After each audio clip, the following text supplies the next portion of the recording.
7 de la mañana, 34 minutos. Ahora que Otoniel está en Estados Unidos, va a enfrentar a la justicia americana. La va a enfrentar en un proceso grande, fuerte, porque es requerido en las cortes de Nueva York y Florida por delitos relacionados con narcotráfico. Está con nosotros a esta hora el abogado David Weinstein. Él es ex fiscal general y estatal de Estados Unidos. Mr. Weinstein, thank you very much for having the time to talk to us. Good morning. You're welcome. Good morning. Lo primero que quisiera preguntarle, para que también Darcy me ayude en la traducción, lo primero que quisiera preguntar al señor Weinstein es, ¿qué le espera a el señor Otoniel en este momento, ya que arribó a Brooklyn, a la corte en Nueva York? ¿Cuál es el proceso de ahora en adelante? Mr. Weinstein, what could Mr. Otoniel face in the following days after being extradited from Colombia to the United States? He's facing a process in the Brooklyn court. What comes next? He needs to announce whether or not he's retained private counsel and what his plea is to this particular indictment. I would expect it to be not guilty and demand a trial. And he also needs to address the other indictments pending against him in other jurisdictions. Bueno, él dice, lo primero que él debe decir es si va a tener un abogado privado, cómo se va a declarar. Supone el doctor Weinstein que inocente y también después pedir un juicio. También se tiene que chequear qué otros procesos tiene en otras cortes de los Estados Unidos. Le vamos a preguntar al señor Weinstein que una de las preocupaciones que hay aquí en Colombia de diversos sectores es que una vez Otoniel entre al proceso judicial estadounidense o sea condenado, no pueda recibir preguntas o hacer parte de procesos alternos en Colombia. ¿Eso puede ocurrir?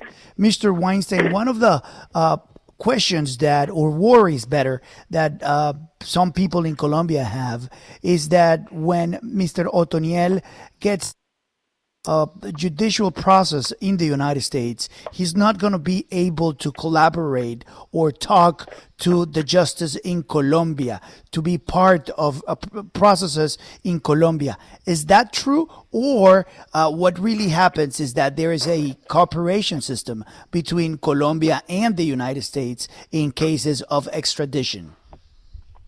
Part of the reason why he has been extradited to the United States is the cooperation between the governments of Colombia and the United States. There are other instances where similar individuals have been convicted or have gone to trial in the U.S. and have still been able to participate in the process in Colombia. Dice que una de las razones por las que el señor Otoniel fue extraditado es precisamente esa cooperación entre Estados Unidos y Colombia y que hay otras personas que han estado en situaciones similares a las de alias Otoniel que han podido cooperar plenamente con los procesos en el otro país. Tiene pregunta, don William Calderón. Sí, quisiera saber, según los términos de la justicia en Estados Unidos, ¿en cuánto tiempo podría haber una condena contra este delincuente? Mr. Weinstein, how long would the process of Otoniel would take? How long, how many years, how many months do we have to wait till he's totally condemned by the U.S. authorities, till he has a sentence? In the United States, the federal system moves very quickly. He's required to be brought to trial within 75 days of his arraignment here, meaning when he enters his plea of not guilty. They will give him a little more time to determine whether he wants to go to trial or work out some sort of negotiated resolution with the government. His sentence will, if there is a conviction, will follow right after that. I would predict that the resolution of his cases here in the U.S. would certainly take place within the next 6 to 8 months. Bueno, él dice que en Estados Unidos el sistema federal es muy rápido, pues después de que él diga si es culpable o inocente, de si se va a un juicio o no se va, también va a determinar si de pronto él decide negociar con la justicia de los Estados Unidos. Pero su predicción es que Otoniel tendría una sentencia en los próximos 6 a 8 meses. De acuerdo a eso, señor Weinstein, buenos días. Con esos cargos por narcotráfico que enfrenta alias Otoniel, ¿cuál sería la pena que podría enfrentar en Estados Unidos? Mr. Weinstein, according to your experience and according to the charges that have been raised against Otoniel, how many years do you think he could be imprisoned? Well, because of the agreement between Colombia and the United States, there's a maximum penalty of 30 years that everyone has agreed upon that he could be sentenced to in this particular matter. How close to that maximum sentence he will be sentenced depends a lot upon whether he resolves this with a trial and how he resolves the other cases in the other jurisdictions. Bueno, de acuerdo a un, digamos, valga la redundancia, un acuerdo que hay entre Colombia y Estados Unidos, se puede condenar a un máximo de 30 años, pero la sentencia contra alias Otoniel va a depender de si hay un juicio y de lo que él también negocie con la justicia de los Estados Unidos. Señor Weinstein, ¿qué pasa cuando un convicto en Estados Unidos miente durante sus procesos? Supongamos que Otoniel lo llaman las autoridades colombianas y miente, decide no decir la verdad. ¿Qué le pasa a ese tipo de personajes? Mr. Weinstein, what happens to a person that is in the process or facing a judicial process in the United States when that person lies, when that person decides not to collaborate, when that person does not present any kind of proof of what he or she is saying? Does he faces more years in prison? Does that means worse terms for the convicted? Remember, in the United States, every individual is presumed innocent until the government proves them guilty. So the burden is on the government to prove that he committed the crimes that he's been charged with. He has no obligation to say anything. He can remain silent and simply attack the government's case through his lawyer and through cross-examination of witnesses. However, if he chooses to testify or if he chooses to speak with the government, he needs to speak the truth. If he lies during his testimony, if he decides to testify, or during his conversations with the government, that will certainly be held against him and could result in additional charges being placed against him. Bueno, en Estados Unidos todas las personas se presumen inocentes hasta que se pruebe que son culpables y eso está en el gobierno. Es el gobierno el que tiene que determinar que el señor Otoniel es culpable. Él puede permanecer en silencio, puede simplemente dejar y escuchar los cargos en contra de él, pero si decide testificar, si él decide hablar con los Estados Unidos, tiene que decir totalmente la verdad. Es un compromiso. Si miente, por supuesto, esto terminaría en una pena mayor. Sí. Se está hablando que Otoniel podría estar en el Metropolitan Detention Center, en el Centro de Detención Metropolitano de Brooklyn, o en un Supermax de el que hay en Florence, en Colorado.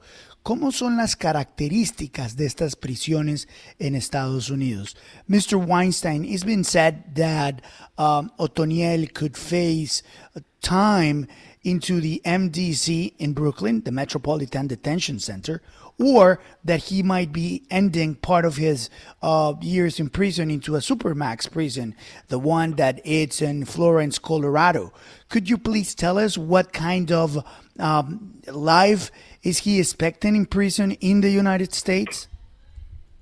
His time spent in the detention center in New York is where he will be before he resolves his case.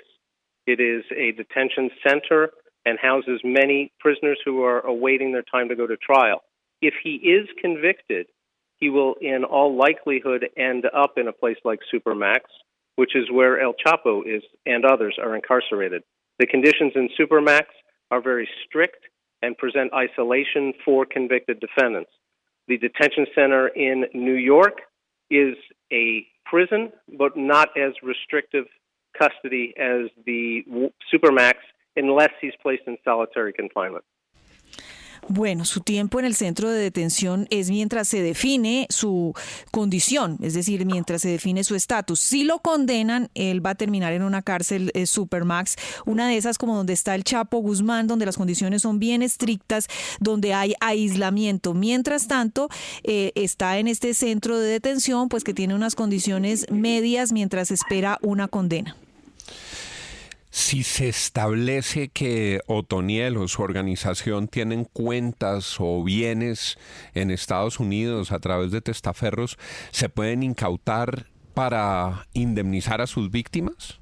Mr. Weinstein, if during the process, the judicial process that Otoniel would face, it is determined that he or his organization have money, accounts, goods in the United States, could those goods, money, resources could be seized in order to pay the victims? The money that belongs to the organization that they obtained through their illegal activities is also subject to the same indictment that's been filed against him. After a conviction or after a resolution, certainly part of those funds can be designated to the victims, both in Colombia and elsewhere. That will be something that is going to be negotiated not only with his lawyers, but with the government of the United States and the government of Colombia as well. Bueno, dice que la plata que le pertenece a la organización y que es fruto de actividades ilegales está dentro del indictment y que después de una condena, parte de esos fondos sí pasará para las víctimas en Colombia o en otros sitios. Eso va a depender de las negociaciones que se hagan con la Fiscalía de Estados Unidos. Luis Carlos, quiero preguntarle al abogado cómo ve él que personas en Colombia se estén oponiendo a la extradición de un narco que cometió delitos en territorio estadounidense por el antecedente de los paramilitares de Justicia y Paz que están hoy todavía en Estados Unidos. Mr. Weinstein, how is it seen in the United States? How do you see it? How do you interpret the fact that there are certain people in Colombia that are opposing extradition of Mr. Otoniel to the United States? How do you feel that is? How could the United States interpret that? This is a cooperative effort that is taking place between the two countries, and they hope to address the situation that exists in both places. He's committed crimes in both countries, and certainly based on what has happened in the past, these nations cooperate with each other and address the concerns of not only people here in the U.S., but of the victims in Colombia as well. No, mire, esto es un esfuerzo de cooperación de los dos países porque este señor ha cometido crímenes en los dos países y de todas maneras lo que se espera es que también se le cumpla también a las víctimas de Colombia igual que se le cumple a las víctimas de los Estados Unidos. Que agradecerle al señor Weinstein por su generoso tiempo. Mr. Weinstein, thank you so much for giving us light of what comes next for Otoniel, and we really appreciate your time. Thank you so much. You're welcome. Always a pleasure to help.